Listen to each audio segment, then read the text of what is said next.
네, 오늘은 사무엘상 25장 14절에서 35절 말씀의 내용입니다. 나발에게 심한 모욕을 받고 화가 난 다윗이 나발과 그 집의 남자들을 다 죽이겠다 하고 이제 칼을 차고 무장을 하고 길을 오고 있는 그런 중입니다. 그 아비가일이 이제 다윗을 맞으러 나가서 그 걸음을 저지하고 돌아갈 수 있도록 그렇게 한 내용인데요. 여기에서 아비가일의 충고는 크게 세 가지로 나누어서 볼 수가 있겠습니다. 첫 번째는 25절 말씀입니다. 원하옵나니 내 주는 이 불량한 사람 나발을 개의치 마옵소서. 그의 이름이 그에게 적당하니 그의 이름이 나발이라. 그는 미련한 자니이다. 여종은 내 주께서 보내신 종들을 소년들을 보지 못하였나이다. 이렇게 말합니다. 요지는 원래 그런 사람이니까 마음에 담아두지 마십시오. 이런 내용입니다. 나발은 원래 미련한 사람이라는 거죠. 다윗이 당신에게 특별히 뭔가 억하심정이 있어서 당신을 모욕하기 위해서 그렇게 한 것이 아니라 원래 그런 사람입니다. 자, 이 말의 뜻을 깨달으면 참 삶이 굉장히 많이 편해지는 그런 말씀입니다.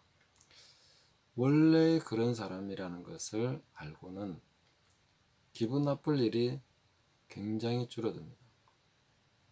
왜냐하면 우리가 기분이 나쁘고 상하는 이유가 이 사람이 나한테 무슨 감정이 있나? 이 사람이 나한테 무슨 억하심정이 있나? 이런 생각을 하기 때문에 굉장히 힘들어지는 거죠. 나한테만 특별히 뭘 어떻게 했다 하는 그런 것 때문에 괴롭습니다. 그런데 그 사람은 원래 그런 사람이야. 이렇게 알아버리면 그 다음부터는 아주 마음이 편합니다. 너 왜 그렇게 건방져? 얘 원래 이래요. 원래 태도가 이런 거예요. 선생님 앞이라고 특별히 더 건방진 거 아니라는 거죠. 그냥 원래 태도가 그런 사람이다. 너 표정이 왜 그래? 원래 표정이 그래요. 네. 저도 이렇게 얘기하다 보면 좀 뭔가 약간 딱딱해지는 느낌이 있죠. 네, 뭔가 좀 저는 약간 집중하면 이런 표정이 됩니다. 제 표정이 원래 그렇고 뭐 화가 났다거나 뭐 힘들다거나 그런 거 아니니까 걱정 안 하셔도 됩니다. 원래 그런 거였어. 그러면 마음이 편해지죠. 아이들도 그렇습니다. 애들은 원래 그래. 그런 걸 우리가 인정하고 받아들일 수 있으면 편안해집니다. 특별히 뭐 나쁜 일이 있다거나 얘가 나빠서 아니면 나를 싫어해서 아니면 무슨 큰 문제가 있어가지고 얘가 이런 것이 아니다. 그걸 알면요. 그냥 편안한 마음이 될 수 있는 것입니다. 그래서 자기가 가진 생각에서 다른 사람을 판단하지 않도록 주의를 해야 됩니다. 모든 사람은 자기만의 사연, 자기만의 스토리가 다 있습니다. 근데 내가 가진 딱 기준 그걸 가지고 이 사람은 왜 이래? 나를 모욕한 거 아니야? 나한테 뭐 특별히 이 감정이 있는 거 아니야? 뭐 이런 식으로 계속 그걸 대입시키면 힘들어지는 거죠. 자기도 힘들고 그 사람도 힘들고. 물론 객관성이라는 게 있을 수 있습니다. 나발이 잘못한 것은 아주 객관적으로 봐도 잘못한 것이고 하나님도 잘못했다고 인정을 했습니다. 그렇지만 원래 그런 사람이라는 거. 네, 원래 그런 사람이라는 거죠. 그래서 아비가일이 부인이니까 이 사람은 원래 그렇다는 걸 알고 있는 거예요. 현명한 사람은 아비가일처럼 대할 수 있는 사람입니다. 같이 늘 살아왔는데 어떻게 나발 같은 사람하고 같이 살겠어요. 이 사람은 원래 그렇구나 하고 아비가일은 그냥 마음을 내려놓은 것입니다. 모욕하려고 그러는 거 아니다. 이름부터 나발이다. 부모님이 왜 이름을 나발이라고 지었을까요? 나발 자체 그 뜻 자체가 미련한 자 이런 뜻입니다. 그러니까 이름도 나발이고 원래 성격도 나발이고 아주 나발입니다. 그래서 이런 사람에 대해서 막 거기에 대해서 상응하는 어떤 반응을 하면 다윗만 격이 떨어지는 거죠. 그 사람은 원래 그런 사람이고, 내가 그 사람에 대해서 막 분노하거나 뭐 어떻게 하거나 하면 할수록, 응대하면 할수록 내가 더 격이 떨어지고 내 미천만 드러나게 된다. 이런 것을 우리가 생각해야 되겠습니다. 거기에 대한 해결책으로 아비가일이 제시한 것은 개의치 마십시오 하는 것입니다. 내주는 이 불량한 사람 나발을 개의치 마옵소서. 여기서 개의치 말라는 것은 놓아두지 마라, 담아두지 마라, 이런 뜻입니다. 그러니까 마음에 담아두지 마십시오. 가지고 있을 거 없습니다. 그 말이나 그가 하는 행동이나 이런 거 그냥 다 흘려보내시고 그냥 원래 그런 사람이네 하고 그냥 끝내시면 됩니다. 이렇게 얘기하고 있는 것입니다. 이것은 좀 훈련을 해야 됩니다. 그냥 저절로 되지는 않을 것입니다. 원래 그런 거였어. 그럼 이걸 흘려보내는 연습.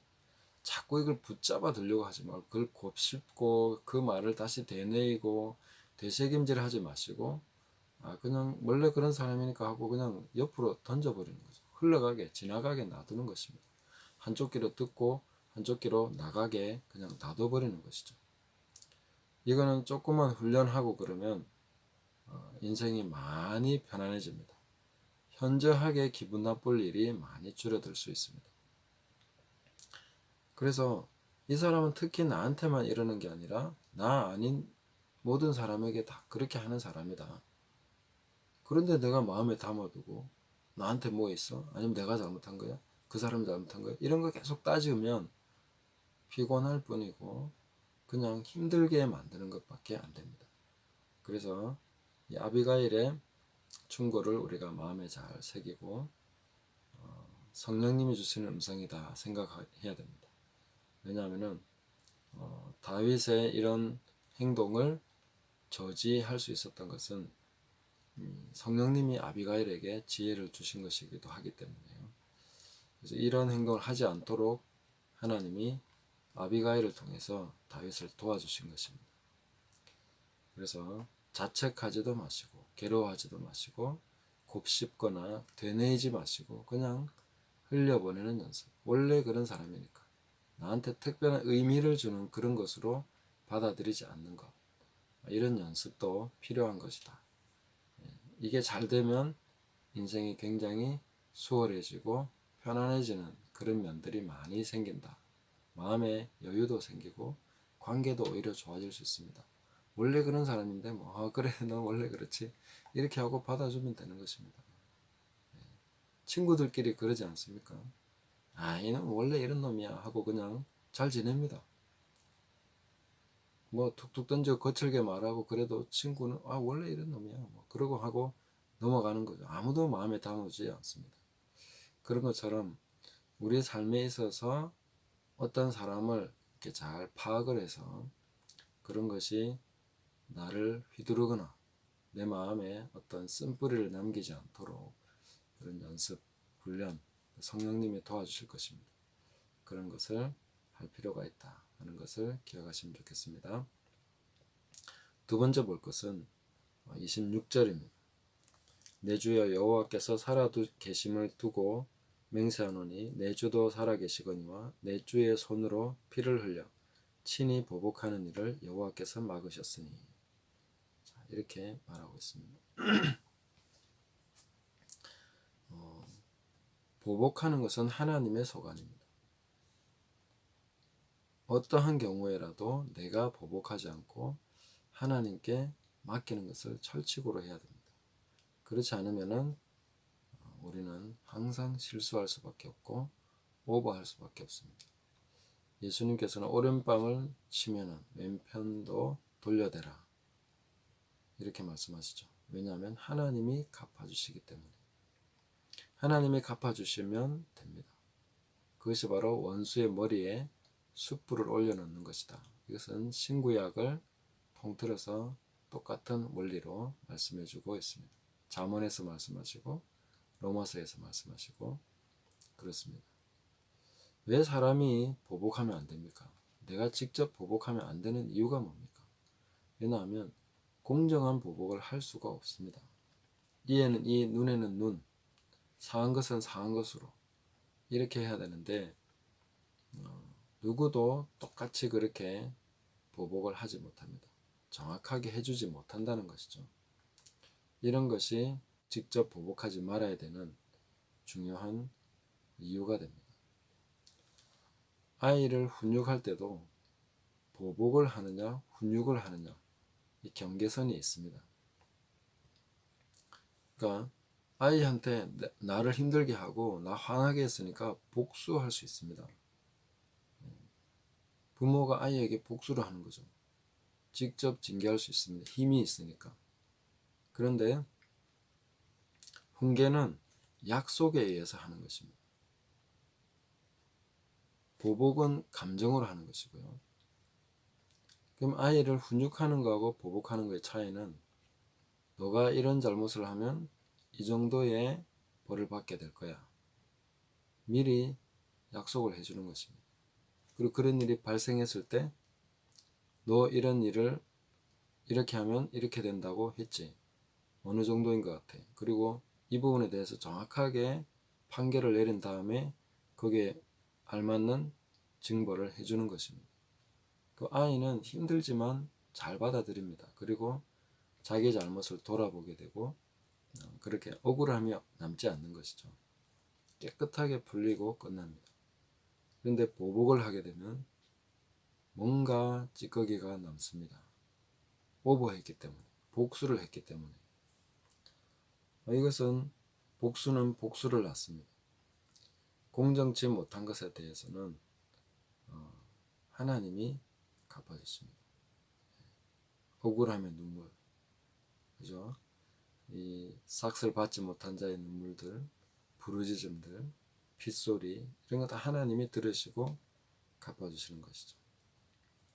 그래서 만약에 다윗이 자기 생각대로 했다면 어떻게 됐겠습니까? 아주 끔찍한 학살을 하게 되는 것이죠. 이렇게 말했습니다. 네가 급히 와서 나를 영접하지 아니하였다면 밝는 아침에는 과연 나발에게 한 남자도 남겨두지 아니하였으리라 하니라. 우리가 상식적으로 생각해도 나발이 한 잘못이 이 정도로 심각한 잘못입니까? 이 나발 혼자 잘못했는데 그 집의 남자를 다 죽이려고 했다는 거죠. 사람의 보복은 이렇게 공정하지 못합니다. 그래서 우리가 자신이 비참하다고 느끼고 뭔가 당했다고 느끼고 힘들다고 느낄 때도 마음을 시원하게 하려고 하지 마십시오. 마음을 시원하게 하려고 하기보다 하나님이 이 상황에 개입하시도록 계속 여지를 주려고 노력해야 됩니다. 하나님이 재판장이 되시도록, 하나님이 나와 너 사이에, 이 둘 사이에, 이 사건 가운데 재판장이 되시도록 계속 하나님께 여지를 드리고 공간을 드리고 시간을 드려야 됩니다. 그래야 할 때에 우리가 직접 보복하는 것을 하지 않게 됩니다.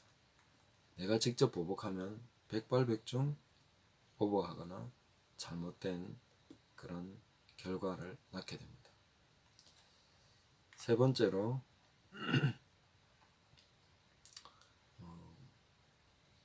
31절에 보시면 내 주께서 무죄한 피를 흘리셨다든지 30절 후반부부터요. 내 주를 이스라엘의 지도자로 세우실 때에 내 주께서 무죄한 피를 흘리셨다든지 내 주께서 친히 보복하셨다든지 함으로 말미암아 슬퍼하실 것도 없고 내 주의 마음에 걸리는 것도 없으시리니 다만 여호와께서 내 주를 후대하실 때에 원하건대 내 주의 여종을 생각하소서 하니라. 지도자로 세워질 때에 후회할 오점을 남기지 말라 이렇게 얘기해 주고 있습니다. 이것은 현재 우리 자신, 나 자신을 굉장히 귀한 사람으로 여겨야 된다는 뜻입니다. 함부로 감정을 폭발시키거나 처신을 잘못하지 말라는 것입니다. 오점을 남기지 말라는 것입니다. 왜? 지도자가 될 거기 때문에. 하나님이 당신을 높이실 거기 때문에. 지금은 쫓겨다니고 지금은 이런 상황이 있지만, 무시당하고 밟히는 상황이지만, 언젠가는 하나님이 높여주십니다. 그때가 옵니다. 그때에 오점을 남겨서 굉장히 후회하고 걸리는, 그때 가서 내 발목을 붙잡게 되는 그런 것을 남기지 말라는 것입니다. 그래서 우리가 아무리 지금 뭔가 비참한 상황이거나 아니면 뭔가 무시당하고 있거나 낮춤을 당하고 있을 때에도 자신을 하찮게 여기면 안 됩니다. 굉장히 귀한 사람입니다. 나 자신을 왕으로, 하나님의 자녀로 항상 인식해야 됩니다. 당연히 하나님은 우리를 높이기 원하십니다. 하나님의 계획과 뜻이 이루어질 때에 내가 과거에 어떤 했던 일 때문에 발목이 잡히고 오점을 남기면 안 되는 것이죠. 얼마나 많은 사람들이 청문회에서 떨어집니까? 자기가 그만한 수준에 갈 거라고 생각을 못했겠죠. 그러고 보면 사람이 자기 계획대로 되는 것도 아니고 뜻한 대로 되는 것도 아닌 것 같습니다. 그만한 오점을 많이 남긴 걸 보면 자기도 그렇게 될 거라고 생각을 못한 것이죠. 그러나 하나님의 백성들은 생각해야 됩니다. 하나님은 우리를 높이실 것이고 많은 사람들 앞에 세우실 것이고 그런 존귀하게 하실 계획을 가지고 계십니다. 그 계획에서 우리가 지금 현재의 잘못된 행동이 오점을 남기지 않도록 그렇게 주의를 하고 하나님 앞에 깨끗하게 살아야 됩니다. 자기를 존귀하게 생각하고 지금 현재 그 수준으로 살아야 된다는 것이죠. 다윗이 만약에 자신을 왕으로 인식하고 하나님이 나를 왕으로 세우신다,